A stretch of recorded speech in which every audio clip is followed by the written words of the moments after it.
2011 will always go down as the summer of the superhero, from Thor to Captain America and everything in between. Now, for me, Captain America was definitely the best of the bunch. What about you, Jim?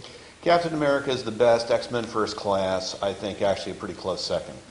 Yeah, I just thought Captain America was so much fun, really exciting, definitely a boost from Thor. I agree completely. I really enjoyed it. I actually liked Thor quite a bit, but I thought Captain America was the most successful as a movie, and just, I loved Chris Evans. I thought he just brought such innocence to that role. I thought Thor was just kind of bland, though. It had no originality to it.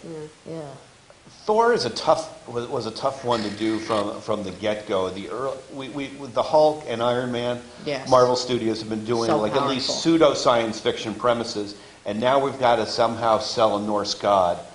And the only way they got it was with Chris Hemsworth to sell it for the ladies to go to it.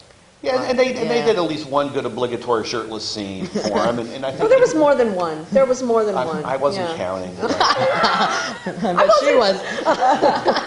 But anyway, I hated Green Lantern. I just thought, what a mess. I didn't hate it, but I just thought those green screen scenes in outer space were moronic. They were so stupid. Unbelievable. Yeah. I thought they were doing actually a pretty good job of capturing the spirit of the original comic book. Well, not the original, because there's an earlier version that predates Hal Jordan in the 60s. I thought Ryan Reynolds was really good casting. I think we might have hoped for more technically. I don't think it had some of the energy and suspense that it should have had. Something to be desired, I thought. It was just... And I don't know, I kept hearing... Better than Green Hornet, though. Well, I thought it was just a little worse. I hated both Green movies, and in fact, I'm not hoping for anything of Green besides money next year. The only Green I want to see is a Muppet sequel, and we're probably not going to get that for a while, but Green Hornet and Green Lantern, boy, not a good year for the color green.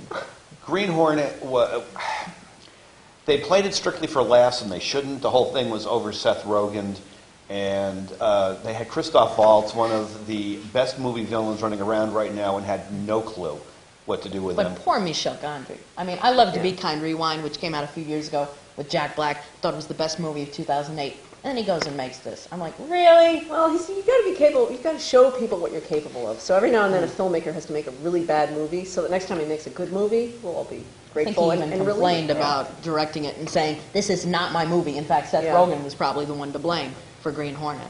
I'd lay most of it at Seth Rogen's feet, I think. Next summer, we've got the third Chris Nolan Batman movie. Yes. We've got the Avengers. Right. And, of course, the big question mark is a mega-budget Superman reboot that Zack Snyder's been doing.